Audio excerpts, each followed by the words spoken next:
मेरा नाम हया है। मैं अपने दो भाइयों कबीर और रोहन से बड़ी थी। कबीर और रोहन गंदुमी रंगत के थे, लेकिन मेरा रंग दूधिया सफेद था। मेरी माँ जानकी देवी मुझे घर से बाहर नहीं जाने देती थी। मैं नहीं जानती थी कि क्यों। न मैं किसी से मिल सकती थी, न ही मुझे किसी के आने पर कमरे से बाहर निकलने की इजाजत थी। मैं हमेशा यही सोचती रहती कि आखिर किस वजह से मैं लोगों, यहाँ तक कि अपने रिश्तेदारों से भी दूर रहती हूँ। क्यों मुझे हर किसी से अलग रखा जाता है? आखिर यह पाबंदियां मुझ पर क्यों हैं? ये सोचकर मेरा दिल बहुत उदास हो जाता। कभी तो रोते रोते मेरी आंख लग जाती, और किसी ने मुझे रोते हुए नहीं देखा। मेरे दोनों भाई कभी मेरे कमरे में नहीं आते थे। मैं ही जाती जब भी जाती, और मेरे जाते ही वे काम का बहाना करते और मुझसे बातें करने लगते। लेकिन जैसे ही माँ जानकी देवी को पता चलता कि मैं उनके कमरे में हूँ, वह वहां पहुंच जाती। उन्हें देखकर दोनों भाई कोई न कोई बहाना करके निकल जाते। मुझे बहुत अफसोस होता, और मैं अक्सर यही सोचती कि शायद उन्हें माँ ने ही मना किया है कि वे मेरे कमरे में न आए। मुझे खाना अलग दिया जाता, खाना खाते ही मैं सो जाती। मुझे समझ नहीं आता था कि ऐसा क्यों हो रहा है। और जब मैं यह बात माँ जानकी देवी से पूछती, तो वह मुझे टाल देती और कहती कि मैं आम लोगों जैसी नहीं हूँ और बहुत खूबसूरत हूँ। इसी वजह से वह मुझे सबसे छुपा कर रखती है। और फिर कहती, इसी वजह से मैं तुम्हें तैयार होने से मना करती हूँ कि कोई तुम्हें देखकर मुझसे छीन न ले। वह समझाने वाले अंदाज में नरमी से कहती, लेकिन माँ जानकी देवी, ऐसा क्यों है? मैं तो सबकी तरह दिखती हूँ, खाती हूँ, पीती हूँ, घर का सारा काम भी कर लेती हूँ और बातें भी आम लहजे में करती हूँ। आप कृपया मुझे बाहर जाने की इजाजत दें ताकि मुझे भी लोगों से मिलने का हौसला मिले। मुझे भी आम लोगों की तरह रहना है, आम लोगों की तरह घूमना फिरना है।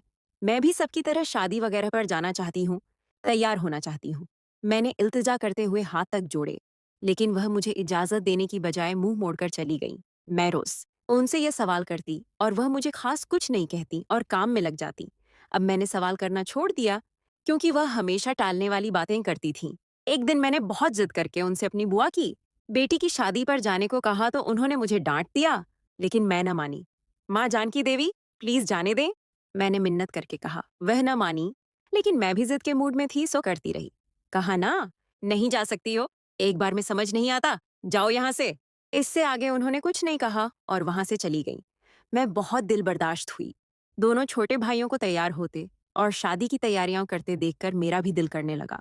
उनके मोबाइल पर सब कजन्स के स्टेटस देखे जो शादी की तैयारियों की धूम मचा रहे थे। लेकिन माँ जानकी देवी के इनकार की वजह से मैंने उनसे बात नहीं की, क्योंकि मैं उनकी बात नहीं टाल सकती थी। जो भी था, वह मेरी माँ थी और मुझसे बहुत प्यार करती थी। मैंने एक आखिरी कोशिश करने का सोचा, लेकिन उनका अभी भी वही जवाब था, जिस पर मैंने आगे पूछने से खुद को रोक लिया। न मैंने उसके बाद उनसे इस बारे में बात की और न ही उन्होंने पूछा। मैं उनकी बेरुखी देखकर फिर से कमरे में बंद हो गई। यही सब चलता रहा। मैं यूं ही बंद कमरे में रहकर जवान हो गई। मेरी पढ़ाई इसी बंद दरवाजे के पीछे हुई। मुझे पढ़ाने एक महिला आती थी जिनके साथ मैं कभी अकेली नहीं रही। उनके आते ही माँ जानकी देवी सब छोड़कर मेरे पास बैठ जाती और उनके जाने तक मेरे साथ रहती। माँ जानकी देवी ने कभी मुझे उनके साथ अकेला नहीं छोड़ा था। मुझे इस बात पर भी चिढ़ थी, लेकिन चुप रहती। यूं ही वक्त गुजरने लगा। अब मैं कहीं बाहर जाने की ख्वाहिश नहीं करती थी।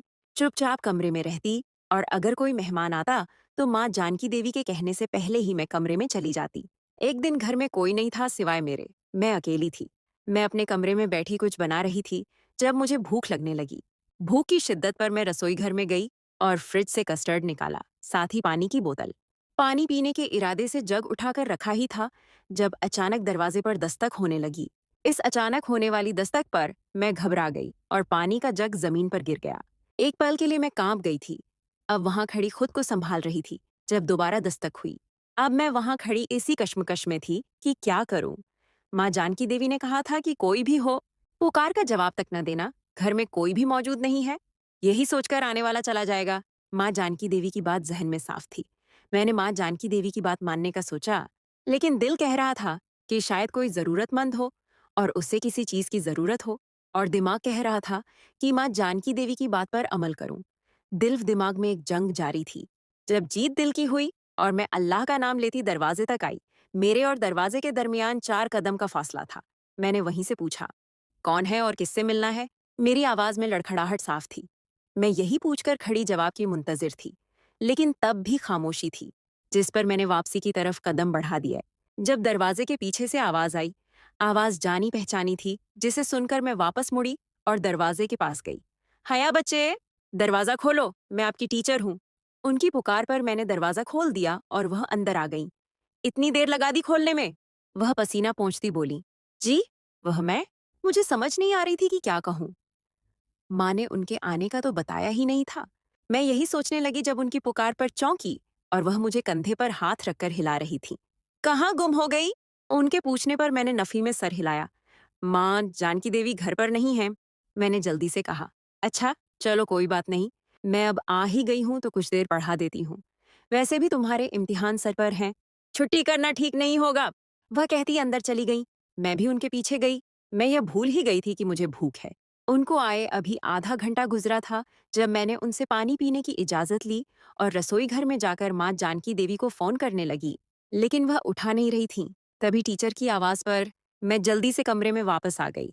वह मुझे एक अनजाने खौफ ने दिल में डेरा डाल रखा था कि अगर माँ जानकी देवी को पता चल गया कि मैं दरवाजे तक गई और टीचर को अंदर बुलाया था तो वह मुझे डांटेंगी और बहुत गुस्सा करेंगी। लेकिन उन्हें बताएगा कौन? दिमाग ने सवाल किया। हाँ, उन्हें कौन बताएगा? मैं खुद को पुरसुकून करने लगी। शाम तक यूं ही रही और रात को माँ जानकी देवी और बाकी सबके आने से मैं सब भूल चुकी थी कि अगले दिन टीचर के आने पर मुझे याद आया तो मैं डर गई। कल मैं 1 घंटा हया को पढ़ा गई थी। उन्होंने खुद ही बता दिया। माँ जानकी देवी मुझे बेयकीनी से देख रही थी। उनके जाते ही वह वापस मेरे पास आईं। तुमने मुझे क्यों नहीं बताया? के सवाल पर मैं बहाना सोचने लगी, लेकिन नाकाम रही। याद नहीं रहा, मैंने मनमनाते हुए कहा। देखो हया, ये दुनिया बहुत जालिम है और तुम बहुत मासूम, इसलिए मेरी जान, मेरी बात न टाला करो। मैं माँ हूं तुम्हारी, दुश्मन नहीं हूं। वह प्यार से मेरा सर गोद में रखती बोली। मैंने उनसे वादा किया कि दोबारा कुछ नहीं छुपाऊंगी। वक्त फिर से गुजरने लगा। अब फिर से जिंदगी वैसी ही थी। मेरे दोनों भाइयों, कबीर और रोहन की शादी तय हो चुकी थी। माँ जानकी देवी, आप तो इजाजत दे दें मुझे बाजार जाने और दोनों भाइयों की खुशियां मनाने की। मुझे कबीर और रोहन की शादियों की तैयारी खुद करनी है। मैं ये चाहती हूँ, प्लीज माँ जानकी देवी, मेरा बहुत दिल है। मैंने मिन्नत करते हुए कहा तो वह मुझे देखने लगी। ठीक है, लेकिन तुम हर वक्त मेरे साथ रहोगी। अगर तुमने मेरी बात न मानी, मैं तुमसे कभी बात नहीं करूंगी, माँ जानकी देवी ने सख्ती से कहा। ठीक है, मैंने खुशी से चहकते हुए कहा। लेकिन माँ जानकी देवी की अगली बात, या यूं कहा जाए, हुक्म सुनकर मेरा दिल टूट गया। माँ जानकी देवी कहकर चली गईं कि मैं सामने शीशे में अपना अक्स देखने लगी। शायद वह सही कहती थीं। मेरी खूबसूरती को किसी श्रृंगार की जरूरत नहीं थी। मैंने अब्बाया पहना और बाजार चली गई। मैंने माँ जानकी देवी के साथ ही बाजार जाकर सब कुछ खरीदा, लेकिन हर चीज वही ली जिस पर माँ जानकी देवी की ही पसंद शामिल थी। मुझे फर्क तो पड़ रहा था कि वह अपनी मर्जी चला रही हैं, लेकिन मैं मजबूर थी। अगर बहस के बाद उन्होंने मुझे शादी में शिरकत से मना कर दिया तो? यही सोचकर मैंने बहस नहीं की और चुपचाप सब तैयारियां करने लगी। यूं ही शादी का दिन आ पहुंचा। मैंने शादी भी माँ जानकी देवी के साथ साथ चलते, उठते, बैठते देखी। हर वक्त, हर लम्हे सर पर दुपट्टा लिए हर फंक्शन अटेंड किया। मैं जहां से गुजरती, सब औरतें मुझे देखने लग जाती। वह मुझे हैरत भरी नजरों से देख रही थी और कोई न कोई माँ जानकी देवी से पूछती कि मैं कौन हूँ। माँ जानकी देवी ने बहुत कम को जवाब दिया। मैं माँ जानकी देवी के साथ एक मेज पर बैठी खाना खा रही थी जब एक औरत सामने खाली कुर्सी पर बैठ गई। ये तुम्हारी बेटी है? हैरत है, आज तक देखा नहीं हम में से किसी ने इसे। वह औरत भी माँ जानकी देवी से जवाब सुनकर हैरत से पूछने लगी। वह मुझे बहुत मोहब्बत से देख रही थी। हाँ, ये मेरे छोटे भाई के पास लंदन में रहती है। वहां इसकी पढ़ाई चल रही है, कल ही आई है। माँ जानकी देवी ने सफाई से झूठ बोला। उनके लहजे से पता लग रहा था कि वह यह जवाब सोचकर बैठी थीं। अच्छा, ये बताइए, ये छोटी है इन दोनों से? उस औरत के सवाल पर अम्मा ने मुझे देखा और फिर बोली, हाँ, छोटी है। माँ जानकी देवी के झूठ पर मुझे और हैरत हुई। वह झूठ क्यों बोल रही थी? चलो सही है, फिर मिलते हैं, वह औरत कहती चली गई। आपने झूठ क्यों बोला कि मैं राजेश मामा के पास रहती हूँ और मैं कबीर और रोहन से छोटी हूँ? उनके जाते ही मैंने दुख और गुस्से से पूछा। तुम नहीं समझोगी? माँ जानकी देवी ने सर झटकते हुए कहा। आप समझाए, मैं समझ आऊंगी। मैंने जिद से वहीं अपने कदम जमाए। पूछा, बहुत जिद करने लगी हो तुम? बस कर दो। क्यों माँ का इम्तिहान ले रही हो? माँ जानकी देवी ने गुस्से से मेरा बाजू दबोचते हुए कहा और एक तरफ ले गई। मैंने अपना बाजू छुड़वाया और एक तरफ खड़ी होकर देखने लगी और रुखसती होते ही अपनी गाड़ी में आ बैठी। मेरे साथ ही माँ जानकी देवी बैठी घर पहुंचते ही मैं अपने कमरे में चली गई।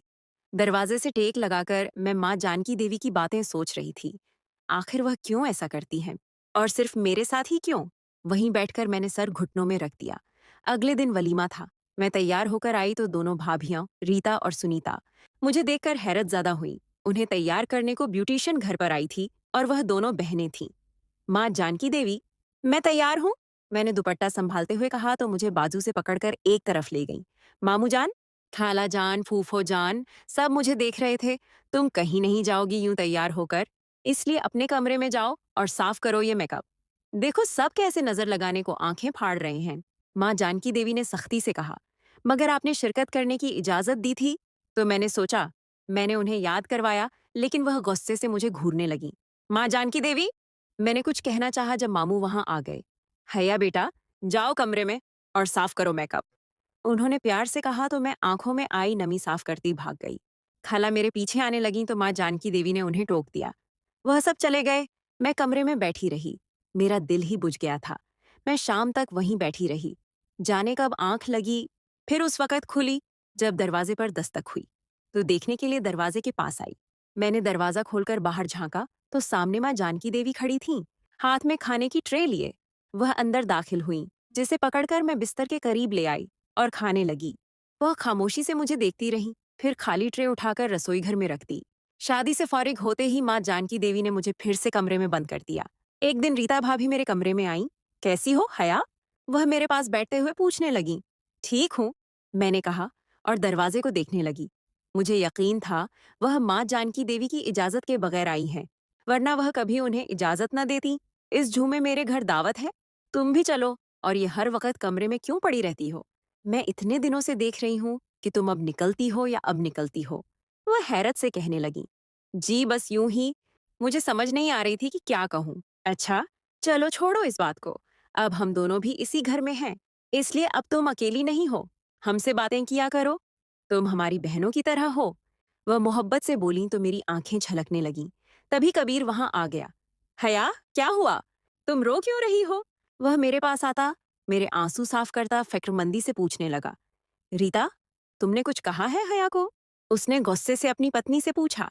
नहीं, वह खुद परेशान सी मुझे देख रही थी। नहीं कबीर, इन्होंने कुछ नहीं कहा, मैंने अपना चेहरा साफ करते हुए कहा। तो फिर? वह मुझे अपने खसार में लेते हुए पूछने लगा। बस ऐसे ही। इनकी बातें सुनकर लगा अल्लाह ने मुझे बहनें दे दी हैं। मेरे कहने पर वह मुस्कुराने लगा तो रीता भाभी भी हंसी। काफी देर वह मुझसे बातें करते रहे। वहीं सुनीता भाभी और रोहन भी आ गए। माँ जानकी देवी आईं, मगर शायद मुझे खुश देखकर या फिर बहुओं का लिहाज करती चली गईं। कुछ दिन बाद रीता भाभी के घर सबकी दावत थी, जिसका कहने वह मेरे कमरे में आई थी। मैंने माँ जानकी देवी से पूछा तो उन्होंने इनकार कर दिया। भाभी ने बहुत इसरार किया, मगर माँ ने मुझे ले जाने से इनकार कर दिया। मैं अपने कमरे में खड़ी आंसू बहाती रही। इस बार मुझे शिद्दत से एहसास हो रहा था, इस पाबंदी का जो न जाने क्यों मुझ पर लागू थी। मैं पूरी रात रोती रही। माँ जानकी देवी ने मुझे बहुत समझाया, मगर मैं न समझ सकी, मगर खामोश हो गई और फिर से वैसे ही रहने लगी। मगर अब मैं कमरे तक ही महदूद हो गई थी। एक दिन अचानक भाभी की फैमिली घर आई और अब वह मेरी माँ जानकी देवी के पास बैठी थी। मैं कमरे में थी। मुझे नहीं पता था कि क्यों आए हैं और न ही मुझे जानना था, तो इसलिए मैं किसी चीज का नोटिस लिए बगैर बैठी रही। मैं कमरे में बैठी डायरी पर कुछ लिख रही थी जब माँ जानकी देवी कमरे में आई। हया, तुम कमरे से बाहर नहीं आओगी, याद रखना। माँ जानकी देवी ने कहा तो उनके लहजे की सख्ती मैंने खूब महसूस की थी। माँ जानकी देवी ने दरवाजा बाहर से बंद कर दिया और मैं सकते के आलम में खड़ी थी। माँ जानकी देवी ने ऐसा क्यों किया? यही सवाल जहन में रक्स कर रहा था, मगर मैंने खुद को समझाया और बैठकर वापस पढ़ने लगी। शाम को माँ जानकी देवी कमरे में आई तो मैं बिस्तर पर बैठी थी। आज जो हुआ वह नहीं होना चाहिए था। मैंने कभी यह ख्वाहिश नहीं की थी। माँ जानकी देवी ने गुस्से से कहा। कौन सी ख्वाहिश माँ जानकी देवी? कबीर ने अंदर आते पूछा, मगर उनकी अगली बात सुनकर मैं सदमे से उन्हें देख रही थी। मुझे यकीन ही नहीं हो रहा था कि यह बात मेरी माँ ने की है। आज भाभी के घर वाले यूं ही नहीं आए थे, वह मेरे रिश्ते के लिए आए थे और माँ जानकी देवी ने उन्हें मना कर दिया। यह उन्होंने मुझे बताई। यह उनकी नाकाम ख्वाहिश थी। मेरी शादी करनी है, यह उन्होंने कभी ख्वाहिश नहीं की थी। आखिर क्यों एक माँ ने यह बात की? मैं वैसे ही बिना कुछ कहे जब्त करते हुए मरे कदमों से बिस्तर पर बैठ गई। माँ जानकी देवी के पीछे ही कबीर और रोहन निकले और मैं बिस्तर पर औंधे मुंह लेट गई। आंसू रवानी से बहने लगे थे। आंख कब लगी मुझे पता न चला। मैं शाम को उठी, कमरे से बाहर गई तो देखा घर में बहस का शोर था। दोनों भाभियां भी मुझे देखती, वह भी चुप हो गई थीं। उनकी खामोशी देखकर मैं कमरे में आ गई। आए रोज वह लोग हमारे घर पर आते और रिश्ते की बात करते। वह हर बात मानने को तैयार थे, मगर हर बार माँ जानकी देवी मना कर देती। मुझे अब दुख बहुत होता कि वह ऐसा क्यों करती हैं। मेरी उम्र इसी इनकार पर 30 साल हो गई। अब मुझे शिद्दत से कोफ्त होती माँ जानकी देवी के यूं इनकार पर। मुझे माँ जानकी देवी से नफरत होने लगी थी। भाभी के भाई की शादी हो गई थी और जो रिश्ता मेरे लिए माँ जानकी देवी उन्हें कहती, मेरा रिश्ता तय हो चुका है। मैं और बाकी सब हैरान थे उनके इस इंकशाफ पर। कहाँ रिश्ता हुआ है हया का? कबीर ने पूछा। हो गया है कहीं? उन्होंने बिना देखे जवाब दिया। हमें क्यों नहीं पता? रोहन बोला। हाँ, रोहन ठीक पूछ रहा है, हमें क्यों नहीं पता? कौन है लड़का? क्या करता है और कहाँ रहता है? कबीर ने जब्त करते हुए कहा। उसका चेहरा गुस्से से सुर्ख हो रहा था। माँ जानकी देवी, क्यों कर रही हैं आप ये सब मेरे साथ? मैंने दुखी लहजे में पूछा तो वह चुप करके कमरे में चली गई। मैं वहीं बैठी रोने लगी तो कबीर मेरे पास आया। हया मेरी जान, रो मत। देखो, हम करेंगे माँ जानकी देवी से बात। उसने मुझे सीने से लगाते हुए कहा। हया, चलो कमरे में आराम करो, तबीयत ठीक नहीं लग रही तुम्हारी। रीता भाभी मुझे लेती कमरे में आ गईं। फिक्र नहीं करो, कबीर और रोहन बात करेंगे माँ जानकी देवी से। सब बेहतर होगा इंशाल्लाह। वह प्यार से कहती, मुझे समझाने लगी। इतने अरसे में मैंने अपनी सगी बहनें बनते देखा था। मेरे सोने तक वह मेरे पास रहीं, फिर उठकर न जाने कब अपने कमरे में चली गईं। अगले कुछ दिन बाद दोपहर को कुछ लोग आए। मैं घर में माँ जानकी देवी के साथ अकेली थी और भाभियां बच्चों के साथ मायके गई थीं। कबीर और रोहन घर पर नहीं थे। माँ जानकी देवी ने मुझे कमरे में बुलाया और एक जोड़ा दिया। इसे पहनकर तैयार हो जाओ। वो हुक्म देती चली गई। मैंने उसे झेपतन किया। हैरत के पहाड़ तब टूटे जब माँ जानकी देवी मौलवी समेत कमरे में आई। मेरी इज्जत रख लो हया, वह मेरे सर पर खड़ी बोली। मौलवी ने निकाह पढ़ाया और सब कब हो गया मुझे पता न चला। ये कैसी शादी थी जिसमें मेरा कोई अपना शरीक नहीं था? उन लोगों के साथ ही 4 बजे मुझे रुखसत कर दिया गया। वह लोग मुझे एक गांव में ले गए। मेरा शौहर मुझे लेकर एक घर में गया जो कि वीरान जगह पर था। मैं डर रही थी। सब कुछ बहुत अजीब था। 2 दिन बाद बहुत सा सामान लिए घर में दाखिल हुआ। ये सारे हफ्ते का राशन पानी है। गुजारा करना है तुम्हें और मुझे जाना है। अपना ख्याल रखना। वह कहता जल्दी से बाहर निकलने लगा। कहाँ जाना है आपको? मैंने उसके पीछे जाते पूछा। काम के सिलसिले में जाना है, उसने जान छुड़ाने वाले अंदाज में कहा। मैं अकेले कैसे रहूंगी? आप मुझे मेरे घर छोड़ दें। मैंने कहा तो वह मुझे गुस्से से घूरने लगा। यही घर है अब तुम्हारा, यही रहना है अब तुम्हें। इतना कहता वह घर को बाहर से ताला लगाता चला गया। मैं पीछे रोने लगी। मुझे अकेले डर लग रहा था। जाने मेरे भाई कहाँ थे? उन्हें क्या कहा था माँ जानकी देवी ने? मैं यही सोचती रही। काफी देर तक यूं ही दिन गुजरने लगे। वह हर जुमे को आता और सामान देकर चला जाता। घर वालों से मेरा राब्ता न हुआ। मैंने सोच लिया कि मैं किसी तरह यहाँ से निकलकर घर जाऊंगी। मुझे यकीन था कबीर और रोहन दोनों मेरी मदद करेंगे। इस बार जब वह झूमे को आया तो मैंने उसे किसी बहाने कमरे में भेजा। जैसे ही वह कमरे में गया मैंने उसे धक्का दे दिया। वह औंधे मुंह गिर गया। मैं वहां से निकलती घर को बाहर से लॉक करती भागने लगी। बस स्टेशन पर पहुंची और वहां से मुझे घर का रास्ता तो नहीं पता था, लेकिन कबीर ने मुझे पता याद करवाया था। रात तक मैं शहर पहुंची और रिक्शे वाले को पता बताया। उसने मुझे गेट पर उतारा तो मैंने उसे रुकने को कहा। घर के दरवाजे पर दस्तक दी तो कबीर निकला। हैया, मेरी बहन! वह मुंह से लिपट गया। कैसी हो तुम? ठीक तो हो?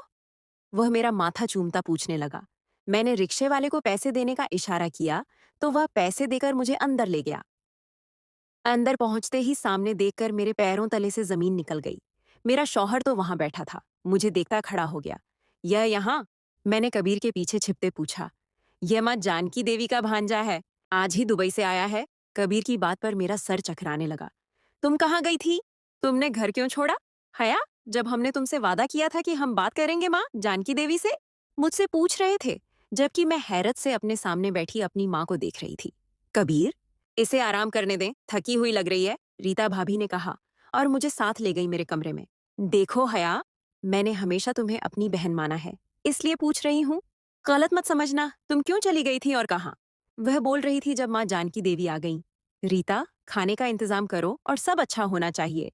उन्होंने हुक्मी लहजे में कहा तो रीता भाभी मुझे आंखों ही आंखों में तसल्ली देकर गईं कि मैं परेशान न हूँ। उनके जाते ही माँ जानकी देवी ने दरवाजा बंद कर दिया। क्यों कर रही हैं आप ये सब कुछ? मैंने चलाकर पूछा। मेरा जब्त जवाब दे गया था, क्योंकि मैं तुम्हारी माँ नहीं हूं। उनके जवाब पर मैं साकित रह गई। मुझ में कुछ बोलने की हिम्मत न रही। मुख्तसर बताती हूँ, तुम मेरी सौतन की बेटी हो। तुम्हारी पैदाइश के बाद वह तुम्हारे बाप को छोड़कर चली गई। मुझे तुम बिल्कुल अजीज नहीं थी। वजह तुम्हारी थी, जो हर वक्त मेरे और मेरे शौहर के दरमियान लड़ाई करवाती थी, जिसकी वजह से मुझे वह बुरी लगती थी। इसलिए मैंने सोच लिया था मैं बदला जरूर लूंगी, और बदले के चक्कर में मैंने ही तुम्हें सारी उम्र घर में कैद रखा। तुम्हारी माँ को तुमसे मिलने नहीं दिया, और बिना किसी को पता चले अपने शौहर की मौत के 3 दिन बाद रात को यहाँ मुंतकिल हो गई। वह बता रही थी, और मुझे लग रहा था मेरे पैरों में जान नहीं है, मैं अभी गिर जाऊंगी। तुम्हारा शौहर मेरा भांजा है, और मैंने उसकी मिन्नत की कि वह तुमसे शादी करे और तुम्हें कैद रखे, ताकि तुम कैद में ही मर जाओ। बस यही मेरी ख्वाहिश थी। इसके बाद क्या हुआ मुझे याद नहीं। जब होश आया तो कबीर मेरे सर पर हाथ फेर रहा था, जबकि रोहन मेरा हाथ अपने हाथ में लिए किसी गैर मरई नुक्ते को घूर रहा था। मेरे वजूद में हरकत महसूस करके वह सीधा हुआ। हया मेरी जान, तुम ठीक हो? मेरी खुली आंखें देखकर वह बोला तो लहजा भीगा हुआ। कबीर, रोहन। मैं रोने लगी। माँ जानकी देवी की तरफ से हम माफी मांगते हैं। वह दोनों हाथ जोड़कर बोले। मैंने नफ़ी में सर हिलाया। माँ जानकी देवी जरा भी शर्मिंदा नहीं थी अपने की पर। कबीर मुझे अपने साथ लेकर दूसरे शहर मुंतकिल हो गया। रोहन वहीं था माँ जानकी देवी के पास। यह फैसला भी कबीर का था। वह नहीं चाहता था माँ जानकी देवी अकेली रह जाई। मेरी तलाक हो चुकी थी। अब वह मेरे लिए रिश्ता देख रहा था। मैंने मना किया तो वह बोला, इस बार कुछ गलत नहीं होगा। मुझे नहीं पता, मगर मेरी जिंदगी इस एक बदले की आग में कैद रही जिसमें मेरा कसूर भी नहीं था। हया की कहानी हमें यह सिखाती है कि कई बार सबसे दर्दनाक सच्चाइयां सबसे जाने पहचाने चेहरों के पीछे छिपी होती हैं। यह कहानी हमें यह भी याद दिलाती है कि रिश्तों की बुनियाद भरोसे और ईमानदारी पर टिकी होती है, और जब यह बुनियाद हिल जाती है तो जिंदगी कितनी बिखर सकती है। हया की जिंदगी में शायद अब एक नई सुबह का आगाज हो, जहां उसे अपने जख्मों से उबर कर एक आजाद और खुशहाल जिंदगी जीने का मौका मिले। क्या आपको हया की कहानी सुनकर किसी ऐसे रिश्ते की याद आई जहां सच्चाई छिपी हुई थी, या आप हया के लिए कोई और सलाह देना चाहेंगे? हमें कमेंट सेक्शन में जरूर बताइए।